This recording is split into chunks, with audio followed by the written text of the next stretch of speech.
राष्ट्रवादी काँग्रेस पक्षाचा वर्धापन दिन आहे। 10 जूनला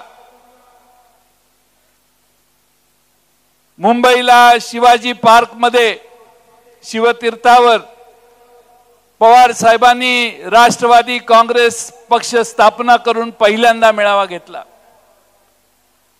या घटनेला आज 25 वर्ष पूर्ण होऊन 26वे वर्ष सुरू होतंय। फार मोठा पल्ला या पक्षाने गाठला।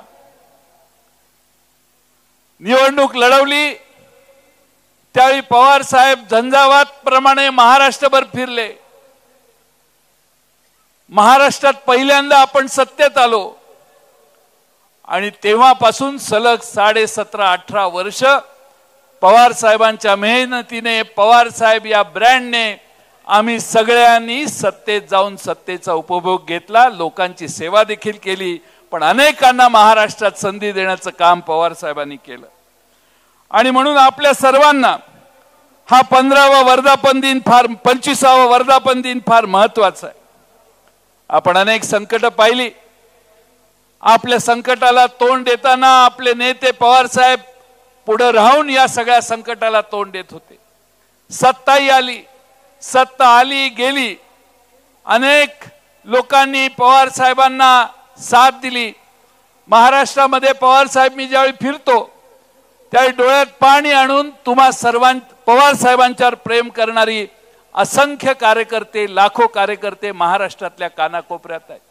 मला माहिती आहे या गर्दीमध्ये असंख्य जणांनी पवार साहेब तुमची 40-45 वर्षापूर्वीची सभा देखील पाहिली असेल। या नगर जिल्ह्यातल्या प्रत्येक तालुक्याच्या ठिकाणी तुम्ही सभा रात्री घेत होता एस काँग्रेस असताना देखील। तेव्हापासूनचे भक्त महाराष्ट्रभर पवार साहेब पसरलेले आहेत आणि त्याचा साक्षीदार मी आहे। महाराष्ट्रातल्या प्रत्येक तालुक्यात पवार साहेबांना मानणारा फार मोठा समूह कार्यकर्त्यांचा आहे। आम्ही कदाचित तिथं आमदारकी लढवली नसेल, खासदारकी त्या भागातल्या लढवल्या नसतील, पण तिथली माणसं पवार साहेबांच्या मागे आहेत आणि पवार साहेब सांगतील तीच दिशा आणि विचार आहे। हे 25 वर्ष त्यापूर्वी देखील 15-20 वर्ष पवार साहेबांच्यावर श्रद्धा करणारा ठेवणारा माणूस आज पवार साहेबांच्या पक्षाच्या मध्ये आज काम करतोय। त्या सगळ्यांना आज वंदन करण्याचा आज खऱ्या अर्थाने आनंदाचा दिवस आहे।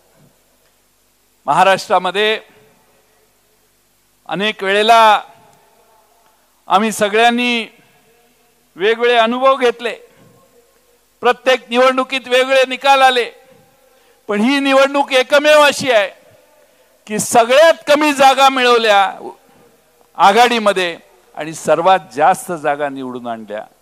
पवार साहेबांचा करिश्मा एवढा मोठा आहे आणि समजूतदारपणा देखील एवढा मोठा आहे की आम्ही 3-4 जागा महाविकास आघाडीचं बस्तान व्यवस्थित व्हावं, अंडरस्टँडिंग व्यवस्थित व्हावं म्हणून पवार साहेबांनी सूचना दिली। काही पावलं आम्ही मागे घेतल्या, काही जागा आपण सोडल्या, पण 10च घेतल्या आणि 10 पैकी 8 9वी सातारची जागा पण निवडून आल्यासारखी आहे। त्यामुळे 9 ठिकाणी पवार साहेबांचा प्रभाव आज निर्माण करण्यात आला आणि म्हणून आपल्या सर्वांना मी या निमित्ताने एवढंच सांगेन की महाराष्ट्रभर पवार साहेबांची लाट आपण सगळ्यांनी पाहिली। काही लोकांचा प्रयत्न होता पवार साहेबांना बारामतीतच अडकवून ठेवायचं। पवार साहेबांना बारामतीत अडकवून ठेवलं की सगळा महाराष्ट्र मोकळा होईल अशी भावना काही लोकांच्या मनात होती। पण महाराष्ट्र निवडणुकीत पालथा घालणार नाहीत ते पवार साहेब कसले? पवार साहेबांनी सगळा महाराष्ट्र पालथा घातला। मी 1990 सालची निवडणूक लढवली पहिली। पवार साहेबांचा झंझावात आपल्यापैकी अनेकांनी बघितला असेल, पण तरुण पिढीला माहित नाही। दिवसाला 15-15, 20-20 सभा प्रत्येक तालुक्याच्या ठिकाणी जाऊन पवार साहेब घ्यायचे। इस्लामपूरला पवार साहेबांची सभा झाली की आपली निवडणूक संपली, आपण विजयी झालो या भावनेत महाराष्ट्रातल्या प्रत्येक मतदारसंघातले आमदार होते आणि म्हणून महाराष्ट्र पिंजून काढण्याचं काम अनेक वेळा पवार साहेबांनी केलं। खरं म्हणजे मला अनेकांना बारामतीत पवार साहेब अडकतील असं वाटत होतं। निवडणुकीचे बरेच डाव पवार साहेबांनी बघितलेले आहेत। दिल्लीश्वरांची इच्छा होती की पवार साहेब बारामतीत अडकले पाहिजेत. सुप्रियाताईंना पराभूत करण्यासाठी जंग जंग पछाडण्याचं काम झालं. हे तुम्हाला मी वेगळं सांगून तुमचा वेळ घेत नाही. अमिताभ बच्चनच्या शहनशाह पिक्चर मधला एक डायलॉग आज मला आठवतोय. रिश्ते में तो हम तुम्हारे बाप लगते हैं, नाम है मेरा शरद पवार.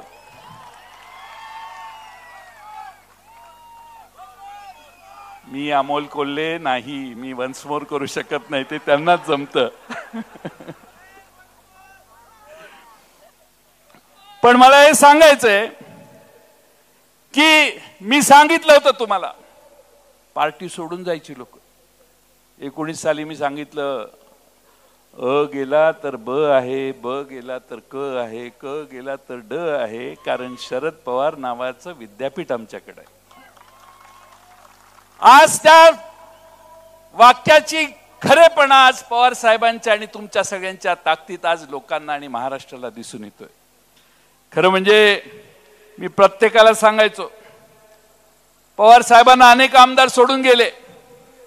अनेक आमदारांनी सोडून गेल्यानंतर देखील पवार साहेबांनी महाराष्ट्रात लोकांच्या ताकदीवर पक्ष पुन्हा पुढे आणण्याचं काम केलं. 2024 मध्ये 40 आमदार गेले.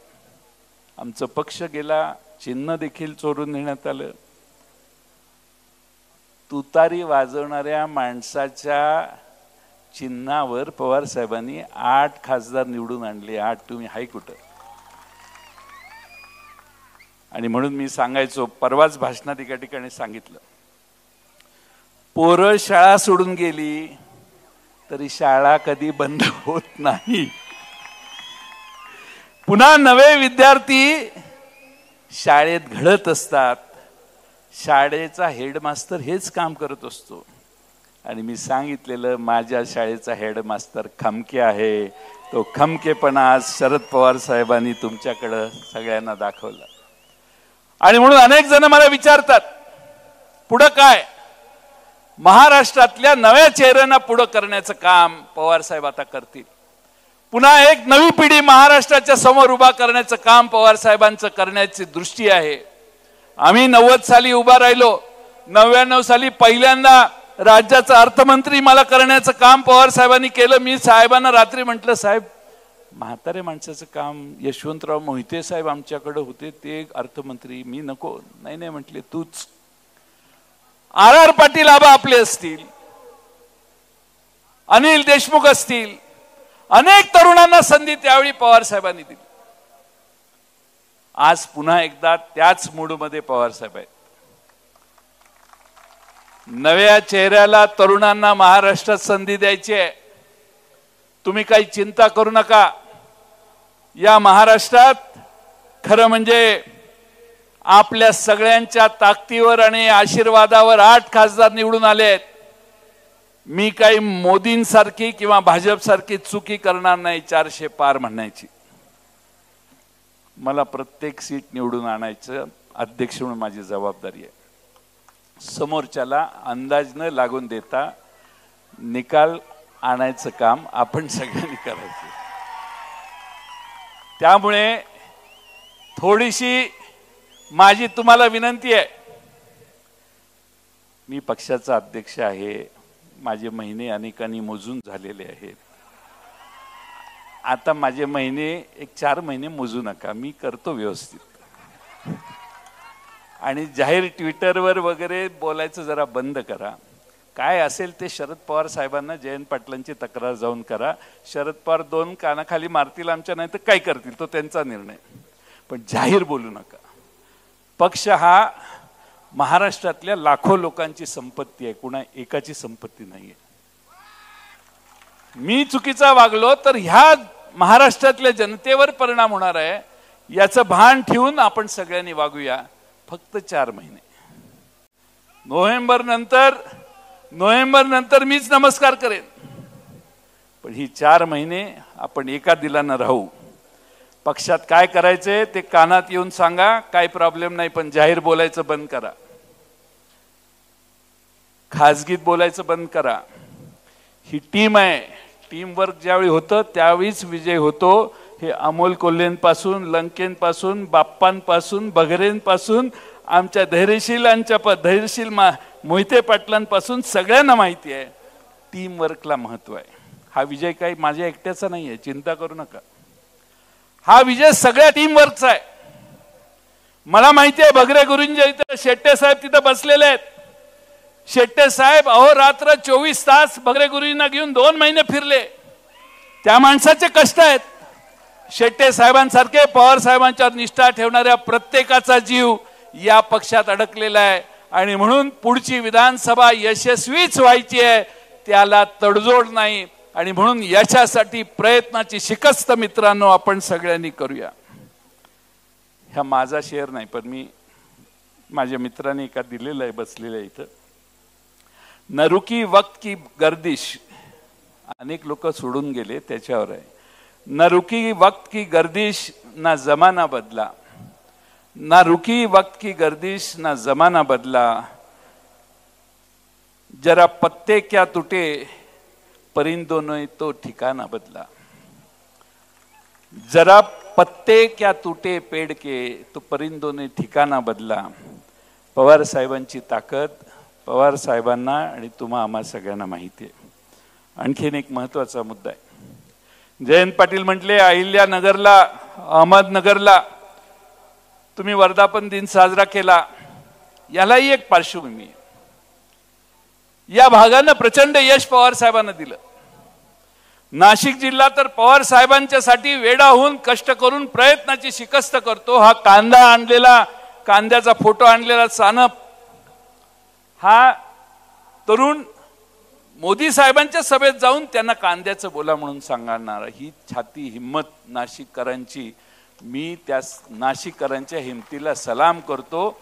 एवढा हिम्मतबाज शेतकरी मी महाराष्ट्रात बघितलेला नाही. आणि म्हणून आम्ही या अहिल्यानगरला आलो, अहमदनगरला आलो. आजचा वर्धापन दिन आहे. सूचना होती की मुंबईतला एखादा हॉल घ्या आणि करा. अमोल कोल्हे साहेब म्हटलं नाही, 4 तारखेचा निकाल बघू. 4 तारखेचा निकाल सोयीचा असेल तर आपण अहमदनगरलाच जायचं. आज तुम्ही सगळ्यांनी निलेश लंके सारख्या एका खऱ्या कार्यकर्त्याला निवडून दिलं. नगर जिल्ह्याचे आभार मानावे तेवढे थोडे आहे. संपत्ती, साधनं सगळ्या विरोधात एक सामान्य कार्यकर्त्याला तुम्ही निवडून दिला. ह्या नगरच्या दुसऱ्या जागेला देखील तुम्ही सगळ्यांनी यश मिळवलं. त्यामुळे नगरकरांचे आभार. महाविकास आघाडीला विजय करून दिल्याबद्दल मानायलाच पाहिजेत. आणि म्हणून आज आम्ही इथं आलोय. पण आणखीन त्याला दुसरी एक झालर आहे. पुण्यश्लोक अहिल्यादेवींचा जन्म चौंडीला झाला. फार तरुण वयात त्यांना पतींना गमवावं लागलं. राज्यकारभाराची धुरा त्यांच्यावर आली. आणि मग एक स्त्री राज्य करते आहे म्हणून त्या स्त्रीच्या राज्यावर लोकांनी आक्रमण करायला सुरुवात केली. पण पुण्यश्लोक अहिल्यादेवींनी ते सगळ्या लढाया यशस्वी केल्या. ते सगळे हल्ले परत केले. त्या कधी खचल्या नाहीत. कारभार अतिशय उत्तम केला. राज्यावरची सगळी आक्रमणं परतवून लावल्यानंतर पुण्याच्या पेशवा रघुनाथराव यांना होळकरांच्या दौलतीचा आणि राज्याचा लोभ सुटला. पेशवाईत होळकरांचं राज्य विलीन करायच्यासाठी पेशवा रघुनाथराव 50,000ची फौज घेऊन इंदोरवर चढाई करायला गेले. तेजस्विनी अहिल्यादेवी होळकरांनी न घाबरता एक खलिता पाठवून दिला रघुनाथराव होळकरांना. त्याचे शब्द वाचण्यासारखे आहेत. तुम्ही शांतपणाने ऐका. इथं का आलो ते तुम्हाला त्यातनं कळेल. त्यांनी लिहिलं, आपण माझे राज्य हिरावून घेण्याचे कपट रचून आलात. आमच्याकडील फितुरास गाठले. मला दुबळी समजलात की खुळी. दुःखात बुडालेल्यास अधिक बुडवावे हा तुमचा दुष्ट हेतू आहे. आता आपली गाठ रणांगणातच पडेल. माझ्याबरोबर युद्धात पारंगत असणाऱ्या स्त्रियांची फौज असेल. मी हरले तर कीर्ती करून जाईन. पण आपण हरलात तर आपल्याला तोंड दाखवायला जागा उरणार नाही. म्हणून लढाईच्या भरीस न पडाल तर बरे. मी अबला आहे असे समजू नका. मी खांद्यावर भाले घेऊन समोर उभे राहिले तर पेशव्यांना देखील भारी पडेन. वेळ पडली तर हत्तीच्या पायी साखळीशी बांधून तुमचं स्वागत न केले तर होळकरांच्या सुनेचं नाव लावणार नाही. अशा अहिल्यादेवी होळकर होत्या. हा महाराष्ट्राचा इतिहास याच मातीतून तयार झालेला आहे. या मातीनं स्वाभिमान शिकवला, या मातीनं लढण्याचं शिकवलं. कार्यकर्त्यांना प्रेरणा दिवसासाठी, वर्धापन दिवसासाठी इथं बोलवलं. त्याचं जयंत पाटील हे आणखीन एक कारण आहे. या मातीला स्पर्श करून तुम्ही जावा. तुम्ही देखील अलिबाग मध्ये आणि रायगडात लढायला शिकाल. ही मातीच एवढी लढवायची आहे. खरं म्हणजे या देशातल्या जनतेने यंदाची लोकशाही वाचवली. मी उद्धव ठाकरे शिवसेना प्रमुख यांचेही आभार मानेन. महाविकास आघाडीचे महत्वाचे घटक महाराष्ट्रभर ते फिरले, अनेक चांगल्या सभा केल्या. ठीक आहे, यश 2-4 जागा मागं पुढं ठीक आहे, पण त्यांनी प्रचंड मेहनत घेतली आणि महाराष्ट्रभर फिरले. त्यांचेही मी आभार मानतो. त्यांच्याबरोबर शरद पवार साहेब पायाला भिंगरी लावून फिरले. तुम्ही सगळ्यांनी पाहिलं. प्रचंड मेहनत पवार साहेबांनी घेतली, ज्याचा उल्लेख मगाशी करण्यात आला. काँग्रेस पक्षाने देखील चांगलं काम केलं. बाळासाहेब थोरात जरा हॉस्पिटलमध्ये आहेत, पण बाळासाहेब थोरात, नाना पटोले ह्या सगळ्यांचंच आम्ही सगळे आभार मानतो. कारण ह्या सगळ्यांच्या महाविकास आघाडीच्या एका सुरात कोऑर्डिनेशन केल्यामुळं चांगलं यश आपल्या सगळ्यांना मिळालं. याच्यात अनेक वक्ते आहेत, अनेकांनी भाषणं केली. मी सगळ्यांची नाव घेत नाही वेळ झाला म्हणून, पण यशवंतराव गोसावी एक आमचे वक्ते आहेत, चांगली भाषणं करतात. आणि दुसरे कराळे गुरुजी, कराळे मास्तर इथं आलेत. कराळे मास्तर उभे राहा.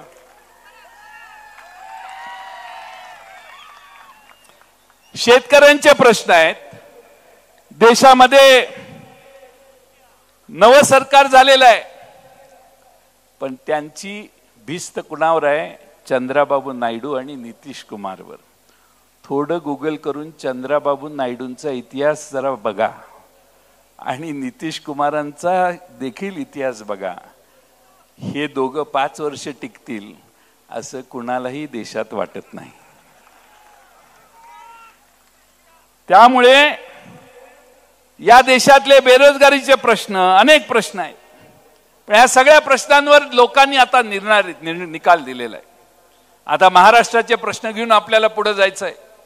महाराष्ट्रातलं सरकार किती निकामी आहे हे आपल्याला लोकांच्या पुढे जाऊन मांडायचंय. फार अवघड नाही. लोकसभा जरा अवघड होती, पण विधानसभेत या महाराष्ट्रातला सरकार सत्तेतून गेलं पाहिजे असं समजणारी 60 ते 65 ते 67% माणसं महाराष्ट्रात आहेत. हे मित्रांनो विसरू नका. आज सगळ्याच खासदारांचा सत्कार झाला. त्या 2 संसद रत्न पुन्हा निवडून आले आमचे, अमोल कोल्हेजी आणि सुप्रियाताई. संसद रत्न मिळाले म्हणून तुमच्यावर टीका. तुम्ही दोघं पुन्हा निवडून आला. अहो, संसद रत्न कसा असतो हे कळण्यासाठी ते बारणे तिकडचे ते पण निवडून आले. त्यामुळं संसद रत्नाला किती महत्व आहे. आणि सुप्रियाताईंनी फार मोठी घोषणा केली, उरलेले 6 जणांना संसद रत्न मिळायला लागेल. तिथं बाप्पा बसावं लागतं दिवसभर, फेविकॉल घेऊन जावं लागेल, मामा तिथं बसावं लागेल, बगरे सर असतील, बाप्पा असतील, निलेश लंके असतील, सगळ्यांना संसद रत्न मिळवून देण्यात मिळालं पाहिजे हा आग्रह. याचा थोडक्यात अर्थ काय तर आमचे खासदार आदर्शपणाने काम करतील. आज धैर्यशील मोहिते पाटील इथं आलेत. मी विजयदादांचं अभिनंदन करेल की विजयसिंह मोहिते पाटलांच्या घराण्याने एकत्रित बसून निर्णय घेतला. काय पडेल ते पडेल, पवार साहेबांच्या बरोबरच आपण निवडणूक लढायची आणि त्यांच्या बरोबरच उभं राहायचं. आणि म्हणून विजयदादांना मुद्दामून मी निमंत्रित केलंय. विजयदादांचा सत्कार याच्यानंतर आम्ही करणार आहे माझ्या भाषणानंतर.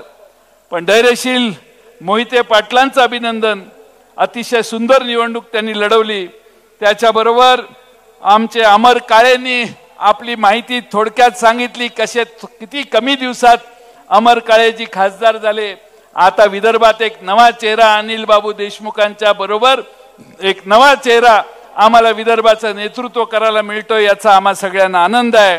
त्याचबरोबर आमच्या सगळ्याच भास्कर भगरेंचं कौतुक केलं पाहिजे। साधी माणसं तुम्ही हे डोक्यातनं काढा, तुम्ही हे डोक्यातनं काढा। 2 मिनिटं, अरे बोलू दे बाळ, ए बाळ, ए बाळ। भगरे, तुम्ही प्रत्येकाला काय वाटतं निवडणूक असली, पैसा असला की निवडणूक होते, पैसा नसला तरी निवडणूक कशी होते हे भगरे सरांनी दाखवून दिलेलं आहे। लोक त्यांच्या मागे उभा राहिली, त्यामुळे त्यांचं बाळ्या मामा मात्रे भिवंडीची सीट आम्हाला आघाडीत जरा उशिरा मिळाली, बाळ्या मामांना जरा कमी वेळ मिळाला, पण बाळ्या मामांनी जिद्दीनं निवडणूक लढवली, त्यांचं अभिनंदन। बजरंग बाप्पा, तुमचं कौतुक किती करावं तेवढं थोडं आहे। सगळे मला सांगायचे नाही पार्टीत जे आहेत त्यांचंच झालं पाहिजे। मी म्हटलं निवडून आला तर ह्योच बाबा निवडून येईल, दुसरा कोणी येणार नाही। आज बजरंग बाप्पांनी मोठा विजय मिळवला। बजरंग बाप्पांच्या सभागृह बीडमध्ये सांगितलेलं, बीडला कायम दुष्काळ 5वीला पुजलेला आहे। बीड मधली जनता कष्ट करणारी जनता आहे। कष्ट करून त्या जिल्ह्यातल्या जनतेनं दुसऱ्यांच्या शेतात जाऊन दुसऱ्यांचे ऊस तोडण्यापासून प्रचंड कष्ट त्या जिल्ह्याने गेले 50-60 वर्ष केलेली आहे। आता बाप्पा निवडून आले, बीडचं परिवर्तन करण्याची संधी आपल्या सगळ्यांना मिळालेली आहे। 3-4 महिन्यानं आपलं सरकार येईल याची मला पूर्ण खात्री आहे। मी बीडच्या जनतेला आश्वासन देऊन आलोय की सरकार आल्यानंतर बाप्पाला घेऊन या बीड जिल्ह्यासाठी पाण्याची उपलब्धी करून सगळा बीड जिल्हा सुकलाम सुफलाम करण्याचं काम आम्ही सगळे करून दाखवू, हे वचन आम्ही बाबांच्या जाहीर सभेत दिलेलं आहे, बाप्पांच्या जाहीर सभेत दिलेलं आहे। आणि शेवटचे आमचे निलेश लंके, काय मी काय तुम्हाला सांगायची गरज नाही, निलेश लंके कुठे गेले?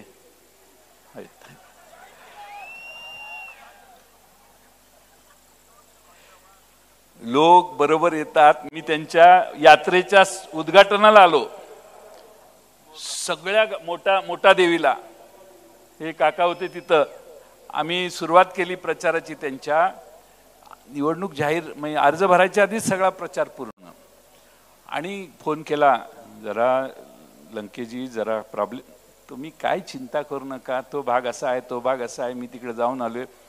सगळा मतदारसंघ पाठ होता निलेश लंकेंना, आणि कोण काय करतंय याचा सविस्तर अहवाल सतत फोनवर देत होते। त्यांचं कौतुक केलं पाहिजे। हा या जिल्ह्याचा एक असा कार्यकर्ता हाडाचा आहे, त्यांचे आई वडील इथं आलेले आहेत, मी त्यांचंही अभिनंदन करेन। पण हा माणूस राजकारणात बराच पुढे जाईल एवढं माणूस ओळखण्याचं चातुर्य निलेश लंकेंना आहे। आणि एक गुप्त गोष्ट सांगतो, जी जाहीर होती, त्यांचा प्रवेश करायला मी चालवतो। पहिला प्रवेश निलेश लंके, तुमचा प्रवेश राष्ट्रवादीत झाला त्यावेळी मी चालवतो तुमच्या प्रवेशाला, आणि दुसरा प्रवेश झाला त्यावेळी मीच होतो। पण हा दुसरा प्रवेश फायनल प्रवेश आहे। निलेश लंकेंनी पवार साहेबांचं नाव उज्ज्वल करण्यासाठी जी मेहनत घेतली त्याबद्दल त्यांनाही सलाम मी करतो। सातारला आमची सीट थोडक्यात गेली, फार थोडक्यात, पिपाणी नसती तर ही सीट निवडून आली असती। शशिकांत शिंदे हाडाचे कार्यकर्ते, त्यांना आधी आपण सांगितलेलं नव्हतं, उमेदवारी जाहीर करायची आदल्या दिवशी सांगितलं आणि दुसऱ्या दिवशी प्रचार सुरू केला, वेळ कमी मिळाला, नाहीतर मला खात्री आहे की शशिकांत शिंदेने देखील हा अंतर कमी कव्हर केलं असतं। रावेरला आमचा पराभव झाला, आमचे श्रीराम पाटील इथं उभे आहेत, उपस्थित आहेत, त्यांचा पराभव झाला, आम्हाला तिथं जरा फटका बसला। पण आपण सगळ्यांनी श्रीराम पाटील आपल्या जळगाव जिल्ह्यात लक्ष घालू। आता तुमच्या जिल्ह्यातले सतीश शेठ आलेले आहेत, तुमचे आपले आप्पा आलेले आहेत, गुलाबराव पाटील देवकर आले, गुलाबराव देवकर आलेले आहेत, सगळे आमचे जिल्ह्याचे अध्यक्ष आलेले आहेत, जिल्हा अध्यक्ष रवींद्र भैया. पुन्हा ताकदीनं आपण एकत्रित काम करायचं सुरुवात करू. मला खात्री आहे जळगाव जिल्हा हा पवार साहेबांना प्रतिसाद देणार आहे. मी शेवटचे दोनच मुद्दे सांगतो. मोदींना नापसंती देशात बऱ्यापैकी लोकांनी सांगितलेली आहे. राज्याच्या नेतृत्वाला देखील लोकांनी नापसंत केलं ही विसरू नका. त्यामुळे आता पुढचे 3 महिने महाराष्ट्रात अनेक उद्घाटन होतील, मोठे मोठे हे होतील, प्रोग्राम होतील, पण त्याला महाराष्ट्रातली जनता भीक घालणार नाही असा मला विश्वास आहे. आणि म्हणून मी आपल्या सगळ्यांना या निमित्तानं मोठ्या संख्येनं आलात. अनेक मुद्दे आहेत. नीटचा परीक्षेचा मुद्दा, पेपर फुटले, नीटच्या परीक्षेचा मुद्दा आमचे खासदार दिल्लीत मांडतीलच, पण तरुणांचं आयुष्य उद्ध्वस्त करण्याचं काम या सगळ्यांनी केलं. आणि त्यामुळं आपण सगळे मनापासून या सगळ्यांना साथ द्या. खरं म्हणजे बाकीचे सगळे खासदार एकटे आले आहेत, पण निलेश लंके यांच्या पत्नी सौभाग्यवती राणीताई लंकेताई कुठे गेलेत? तर समोर बसलेले आहेत. ताई तुम्ही वर या बघू. राणीताई लंके नागरिकांच्या बरोबर बसले आहेत. कुटुंब लोकांशी किती घट्ट संवाद ठेवून आहे याचा अंदाज आपल्या सगळ्यांना येतोय असं मला वाटतं. आणि म्हणून आपल्या सगळ्यांना माझी विनंती आहे की आपण सगळ्यांनी विधानसभेच्या पर्यंत माझी तुम्हाला पुन्हा विनंती आहे, हवेत जाऊ नका. 8 खासदार आले म्हणजे आता सगळं राज्य आपण जिंकलं असं न समजता प्रत्येक बूथ सांभाळा.